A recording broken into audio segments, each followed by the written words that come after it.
नमस्कार. आज आपण जाणून घेणार आहोत भगवान बुद्धांनी सांगितलेला पंचशील मार्ग, जो फक्त धर्माचा नव्हे तर माणूसपणाचा मार्ग आहे. भगवान बुद्धांनी सांगितले, आपल्या आयुष्यातील दुःख कमी करण्यासाठी बाह्य देव, मंत्र किंवा यज्ञ नव्हे तर आपल्या आचरणातील शुद्धता आवश्यक आहे. आणि या शुद्धतेसाठी त्यांनी दिला पंचशील मार्ग. पंचशील म्हणजे काय? पंच म्हणजे 5 आणि शील म्हणजे सदाचरण, ज्याने आपण एक उत्तम, दयाळू आणि शांत माणूस होऊ शकतो. शील 1, प्राणी हत्या न करणे. हे शील आपल्याला अहिंसा आणि करुणा शिकवते. कोणत्याही सजीवाला शारीरिक किंवा मानसिक त्रास देऊ नका. करुणा म्हणजे मानवतेचा पहिला टप्पा. शील 2, चोरी न करणे. फक्त वस्तूची चोरी नव्हे तर फसवणूक, लाच आणि अनैतिक लाभ टाळणे.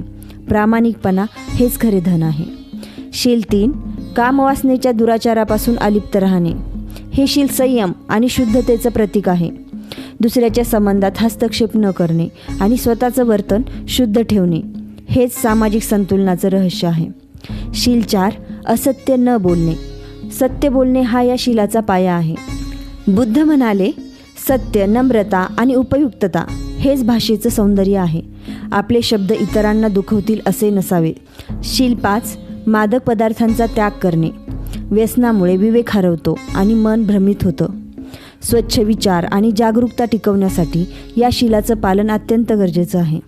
जर प्रत्येकाने ही 5 व्रते आचरणात आणली तर हिंसेपेक्षा करुणा, खोटेपणापेक्षा सत्य आणि लोभापेक्षा शांतता समाजात पसरेल. थँक्यू.